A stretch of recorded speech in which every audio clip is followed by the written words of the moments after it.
Hello student. इससे पहले video में हमने देखा था अलग अलग टाइप के अटैक्स, वायरस, वॉर्म।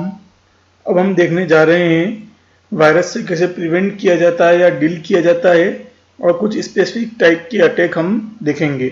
तो आइए देखते हैं क्या क्या चीज़ें होती हैं। सबसे पहले preventing virus. Preventing virus is the best option. However, it is impossible to always prevent the computer system while connecting to internet for the long duration. बहुत ही सिंपल सी बात है, प्रिवेंट करना या बचाना सबसे बेस्ट सोल्यूशन होता है, लेकिन हमेशा अपन प्रिवेंट कर सकें ये आवश्यक नहीं है। So that we have to find the way to dealing with the virus. For this we can attempt to detect, identify and remove virus. तो अपने को अलग अलग तरीके अपनाने पड़ेंगे जिसके द्वारा हम वायरस को डिटेक्ट कर सके, आइडेंटिफाई कर सके और रिमूव कर सकें। तो उसके लिए 3 फेज यहाँ पर दे रखे हैं: डिटेक्शन, आइडेंटिफिकेशन और रिमूवल ऑफ वायरस। जैसे यहाँ पे दे रखा है डायग्राम के अंदर, सबसे पहले आप वायरस को डिटेक्ट करते हो, वायरस कहाँ पर है, वायरस कौन सा है और उसको रिमूव कैसे किया जा सकता है, या उसकी अलग अलग ब्रांचें या ट्रेसेस हैं उसको कैसे रिमूव कर सकते हैं, और आपका जो डेटा डिलीट हो गया है, जो करप्ट हो गया, उसको वापस कैसे रिस्टोर कर सकते हैं। तो detection of virus involve locating the virus and known that the virus has attacked। मतलब अपने को आइडेंटिफाई करना है कि वायरस कहां पर है और क्या अटैक कर रहा है या क्या नुकसान पहुंचा रहा है। Then we need to identify the specific virus that perform attack activity। मतलब आपको वायरस का टाइप पता करना है, कौन सा वायरस किस तरह की एक्टिविटी परफॉर्म कर रहा है। Finally we need to remove it। For this we need to remove all traces of virus and restore the affected program or file to their original state। तो फाइनली आपको virus को remove करना है system से, और जितने भी programme और फाइल अफेक्ट हुए हैं आपके वायरस से वो सारे आपको रिस्टोर करने होंगे। ये सारी की सारी एक्टिविटी एंटीवायरस प्रोग्राम के द्वारा अच्छे से परफॉर्म की जा सकती है। फिर दे रखा है स्पेसिफिक अटैक। तो 3 अलग अलग टाइप के स्पेसिफिक अटैक होते हैं: स्निफिंग और स्पूफिंग, फिशिंग, फार्मिंग और डीएनएस स्पूफिंग। तो आइए देखते हैं इनमें क्या क्या चीजें होती हैं।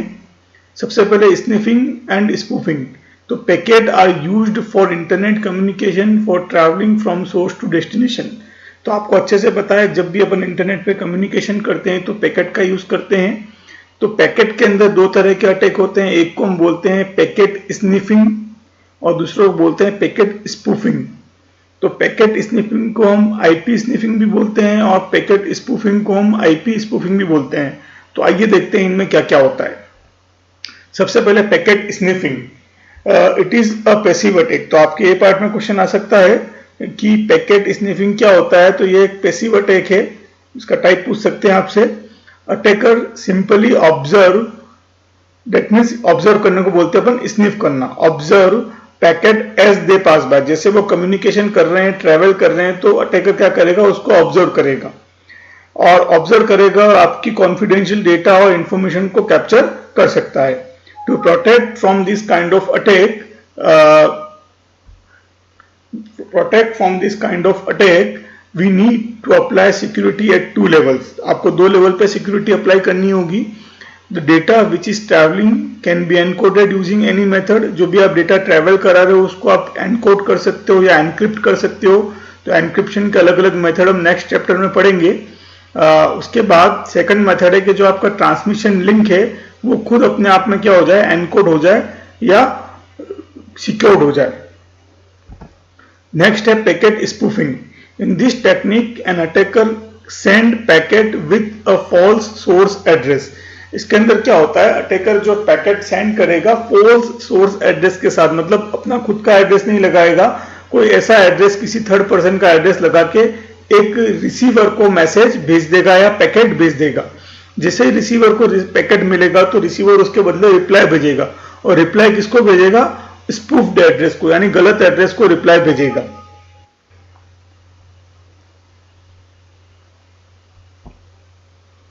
इसके बाद क्या होगा, this can lead to 3 possible cases. इसके द्वारा 3 अलग अलग केस बन सकते हैं। The attacker can intercept the reply. Attacker जो है रिप्लाई को इंटरसेप्ट कर सकता है, यानी बीच में व्यवधान डाल सकता है दोनों के कम्युनिकेशन में।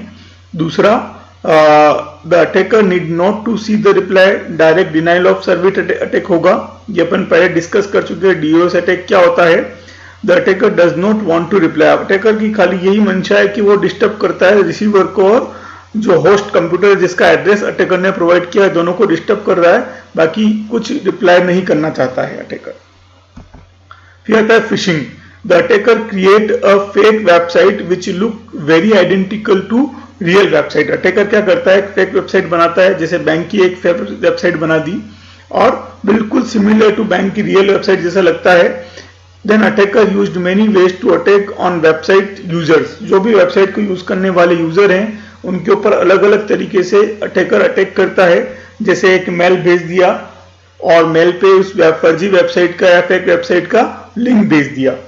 अब जब यूजर उस लिंक को ओपन करेगा और उस वेबसाइट पे काम करना स्टार्ट करेगा तो यूजर अपना कॉन्फिडेंशियल डेटा क्या कर सकता है, लॉस कर सकता है, या उसे कोई फाइनेंशियल लॉसेस भी हो सकते हैं। तो ये एक तरह का अटैक है फिशिंग। नेक्स्ट है फॉर्मिंग, और उसे हम डीएनएस स्पूफिंग भी बोलते हैं। यूजर नो वेबसाइट एड्रेस, मतलब यूजर को वेबसाइट एड्रेस पता होता है, जैसे ह्यूमन रीडेबल फॉर्म में www.yahoo.com, बट कंप्यूटर जो है उसको आईपी एड्रेस की तरह ट्रीट करता है। जैसे यहाँ पे दे रखा है 121.41.67.89। तो जब भी आपने कोई आईपी एड्रेस, आपने कोई भी वेबसाइट ओपन करी है, तो डीएनएस एक ऐसा सर्वर है जो कि उस वेबसाइट के नेम को उसके आईपी एड्रेस में क्या करेगा, मैप करेगा या मैच करने का काम करेगा। आपने डाला www.yahoo.com या google.com, तो डीएनएस सर्वर पता करेगा कि इसका आईपी एड्रेस क्या है और उस आईपी एड्रेस को लोकेट करने का काम करेगा और वापस यूजर को उसके अकॉर्डिंग रिप्लाई देगा। जैसा देख रहे हो फार्मिंग में, suppose www.xyz.com domain name has IP address 100.10.10.20 and it is maintained in DNS server. The attacker hacked the DNS server and replaced the IP address of www.xyz.com by his own IP address like 100.20.20.20 and new data will be maintained in DNS server. When a user want to open this website, user request directly go on the attacker website. जब इस तरह का कभी काम होगा तो user जैसे ही www.xyz.com डालेगा तो उसका एक्चुअल रिक्वेस्ट जो एक्चुअल वेबसाइट पे जाना चाहिए वो वहां पर नहीं जाएगा, अटैकर की वेबसाइट पे चला जाएगा रिक्वेस्ट, और अटैकर की वेबसाइट पे यूजर क्या करेगा, काम करना स्टार्ट कर देगा, क्योंकि उसको बिलीव है कि उसने www.xyz.com ओपन किया है, बट एक्चुअल में वो अटैकर की वेबसाइट ओपन हुई है। तो जैसे आप डायग्राम में देख रहे हैं टेबल के अंदर, बिफोर अटैक क्या है, जो वेबसाइट का एड्रेस है वो कुछ और है, लेकिन जैसे ही अटैकर ने अटैक किया तो डोमेन टेबल, डीएनएस सर्वर की जो डोमेन टेबल है उसके अंदर क्या हुआ, आपका एड्रेस चेंज हो गया है। तो जब भी इस वेबसाइट को एक्सेस करना चाहेगा कोई भी यूजर, तो वेबसाइट हमेशा गलत लिंक या गलत एड्रेस पे ओपन होगी। तो ये आपका कंप्लीट यूनिट 2 का लास्ट पार्ट है, और इसमें किसी को कोई दिक्कत हो तो डिस्कस कर सकते हैं मेरे से ऑनलाइन व्हाट्सएप पे।